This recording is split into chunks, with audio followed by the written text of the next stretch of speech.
આખો માંગે છે ત્યારે તારે આટલા ચડાવવા પડશે. હું રામ મંત્ર બોલ્યો કે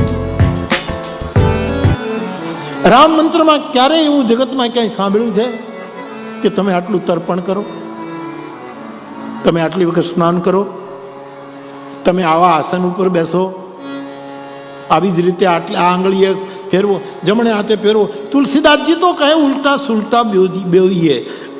બીજને ખેતરમાં આમ કાંઈ જોઈ જોઈને આપણે નથી નાખતા કે મુખ ક્યાં છે, ક્યાંથી કોટોડો નીકળે છે, નાખી દો એટલે ઉગે.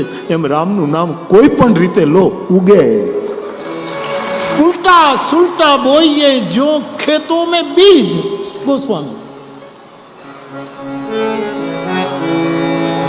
કેટલી ઉપાસના સાધના એવી આવી આપણે ત્યાં જે તે સમયે જે હોય તે બહુ જરૂરી નથી. અત્યારે ક્યારેક ક્યારેક અખબારમાં એવા કિસ્સા કે અંધશ્રદ્ધાએ એક દીકરીને બીજી દીકરીને કપાવી નાખી. આપણે સાહેબ, હૃદયની નસ સુકાઈ જાય ને તો વાંધો નથી, માફ કરજો, સુકાય નહીં, ભગવાન કરે કોઈ નહીં.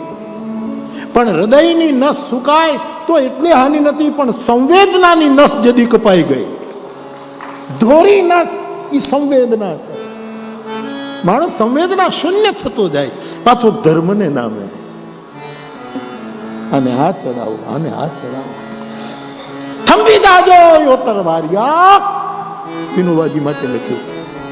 વિનોબાજી હાથ ઊંચો કરે, થંભી દાજો તલવારિયા. હે તલવારિયા, હે તલવારના ઘડનારા, બંધ કરી દો, આ બધું બંધ કરી દો. દાંતરડા ઘડો, દાંતરડા ઘડો અને લડાણી કરવા નીકળો. ખેતરમાં દાંતરડીઓ લઈ લઈ અને નિંદણ કરો. થંભી જાઓ. સંસ્કૃત વાંગમાં જરૂર કહે છે નો કે યુદ્ધની કથા રમણીય હોય છે, પણ યુદ્ધ કોઈ દિવસ રમણીય નથી હોતું. આજે કેટલા નિર્દોષ મરે છે જ્યાં ત્યાં. ક્યાં ગઈ સંવેદના? ધોરી નસ છે માનવતાની, એ સંવેદના છે. यदि संवेदना जती રહેશે ત્યારે શું થશે? મારો કહેવાનો અર્થ, અમુક વસ્તુ જે તે દેશ કા આપણે એના વિશ્લેષણમાં જવું નથી, આપણે વર્તમાનમાં જીવી લઈએ.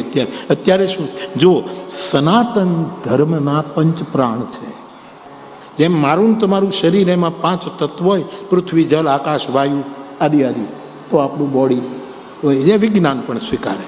એમ સનાતન ધર્મ છે શાશ્વત પરંપરા, જો પવિત્ર ને પ્રવાહી જો પરંપરા, એના સનાતન ધર્મ માટે 5 વસ્તુ, એ બધાનો સનાતન સંસ્કૃતિ છે. તમે સંસ્કૃતિ કહી દો, આ લોક સંસ્કૃતિ કહી દો, એના મૂળમાં 5 કોઈ પણ વસ્તુ છે, એમાં એ 5 છે. એક તો દેશ. દેશ શું ઈચ્છે છે એ વખતે? અત્યારે દેશને શાની જરૂર છે? યુગો પહેલા કોઈ ઘટના ઘટી હોય એ વાત આખી જુદી હોય. બીજો કાળ, સમય, સમયની શું? ત્રીજો ઇતિહાસ શું કહે છે? ઇતિહાસના પરિણામો વર્તમાન પેઢીને કે ભવિષ્યની પેઢીને ફાયદાકારક થયા છે? ઇતિહાસ એક ત્રીજું તત્વ છે. ચોથું ભૂગોળ, ભૌગોલિક પરિસ્થિતિ શું કહે છે? ક્યાંક પાણી બહુ તો 3 વખત નાવાનું કહ્યું, ક્યાંક પાણી નહીં તો ખાલી હાથ મોઢું ધોઈ લો. આ બધું બહુ જ પ્રેક્ટિકલ સૂત્રો આવ્યા. ભૌગોલિક પરિસ્થિતિ શું કહે છે, ઇતિહાસ શું કહે છે, દેશકાળ શું કહે છે, અને સામે પાત્ર કેવું છે, એના ઉપરથી આખી લોક સંસ્કૃતિ તૈયાર થતી હોય. કે આ ખેતરમાં ઘઉં જ વવાય, આ ખેતરમાં કપાસ જ વવાય, આ આંગણામાં ગાયો શોભે. ગાયો શોભે, ગાયો રાખે જ છે બધા, નથી, પણ ગાયોને રાખજો યાર. ગાયો રહેવી જોઈએ. ગાયોની પૂજા સારી વસ્તુ છે, પણ ગાયોને પ્રેમ કરો. કેમ ગાયો રોડ ઉપર રખડે છે? 33 કરોડ દેવતા રોડ ઉપર રખડે, પ્લાસ્ટિક ખાય. તમે કલ્પના કરો, અમે ક્યાંય બૌદ્ધિકતાને સંતોષ થાય એવું કોઈ રૂપ દેખાતું નથી. એને 33 કરોડ દેવતા એનામાં છે, માનીએ. એ ગાયો પ્લાસ્ટિક ખાય. સારું છે કે સેવાભાવી સંસ્થા અથવા તો જે ક્ષેત્રો એના માટે કામ કરે છે. ખેડૂતોને પ્રાર્થના, એક એક બે બે ગાયો પણ પાડો. ભેંસ રાખો એ તો મહિષી છે. હા હા, એ તો દૂધનું તળાવ કહેવાય. ભેંસ એટલે દૂધનું તળાવ. તળાવ. પણ ગાયનું દૂધ એ પંચગવ્ય, એ તો અમૃત છે સાહેબ. ભેંસના દૂધની હું ના નથી પાડતું, મારે તો ગાયનું દૂધ જ પીવું, ગાયનું જ સ્વાભાવિક. પણ હું ભિક્ષા લેવા જાઉં ને એવું ટાણું હોય તો કે બાપુ ચાય બનાવીએ, એટલે પછી હું એમ ન કહું તારા ઘરમાં ગાયનું દૂધ છે, એના ઘરમાં ન પણ હોય ત્યારે હું માની લઉં કે મારા માટે અત્યારે ભેંસનું દૂધ છે, થોડું ગંગાજળ નાખશું એટલે ગાયનું દૂધ. એમાં આગ્રહ ન કર. વ્રતોમાં જીદ ન હોવી જોઈએ. હા, વ્રતોમાં જ્યારે જીદ આવી કે નહીં અમે તો કાંઈ બહારનું ખાતા જ નથી, પણ તું કાલે કોકા કોલા પીતો તો. અમારે જુઓ તમે આ બધા બનેલા પ્રસંગો છે સાહેબ, આમાં કાંઈ બીજી વાતો નથી. તમે હું શું કહું, રામાયણ જેટલું આ સત્ય છે. હવે પછી તમારે બીજું શું પ્રમાણ જોઈએ? તો પછી તમે સમજતા નથી યાર, તો પછી તમને કોઈ કહેનારા જ નથી. આનંદ આવે છો અરુણભાઈ, બહુ મજા આવે. ભાવો બે કાંઠામાં છે, બે કાંઠામાં છે સાહેબ. હા, કારણ કે મારો ડાયરો, મારી જનતા, મારા લોકો.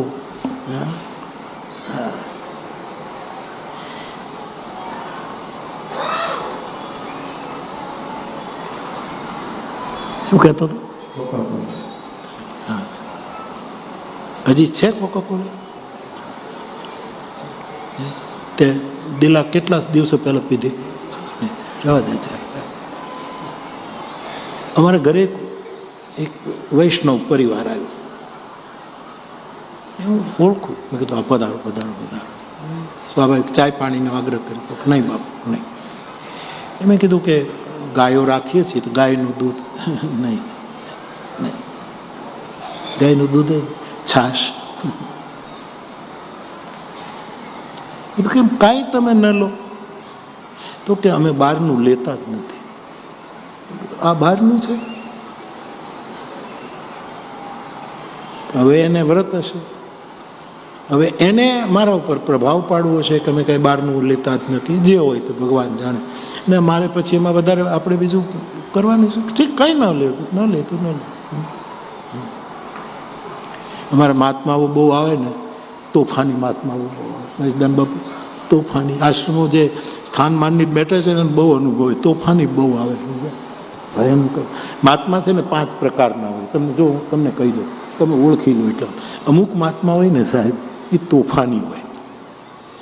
ચકલી બના દો, ચીપીઓ પછાડતા હોય ચકલી. અમારા વલકુ બાપુ છે, એના આશ્રમમાં એક મહાત્મા ગયા અને ઓલા કંઈક સેવક કે કાંઈ બરાબર સન્માન ન કરે, મેં તુજે ચકલી બના દૂંગા.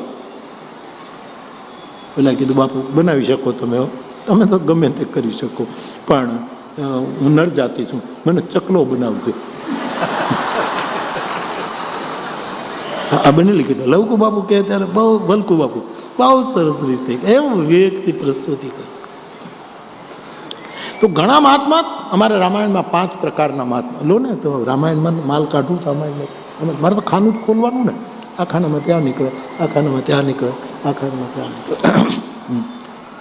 મારી કુટિયામાં ઓલું રાખું ને, એમાં 3 ખાના હોય. આ ખોલું તો એમાંથી પાદુકા નીકળે, આ ખાનું ખોલું તો એમાં આ પોથીને બાંધવાના ખાદીના કપડાં નીકળે, આ ખોલું ત્યાં પછી મારા ઠાકોરજીને પધરાવાના નાના નાના રૂમાલ, આમ ખાનામાંથી નીકળે બધા. અમારા હાથ ખાના છે.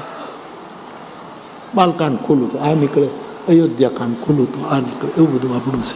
તો પછી તમે યાર, તમને કોઈ કહેનારું મળ્યું નહીં અત્યારે. આનંદ આપ મારો આનંદ સમજી શકશો સાહેબ. હા, તેરે સામને મેરા હાલ હૈ, હા તેરે સામને મેરા હાલ હૈ. 8 ઓર આનંદ. 5 મહાત્માઓ અમારા રામાયણમાં લો, તમે જોઈ લો. એક મહાત્મા છે, તોફાની મહાત્મા છે, તોફાની.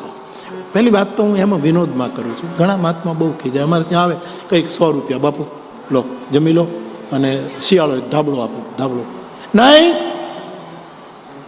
અયોધ્યા સે આયે હૈ. હું મનમાં કહું પણ અહીંયા શું કામ આવ્યા?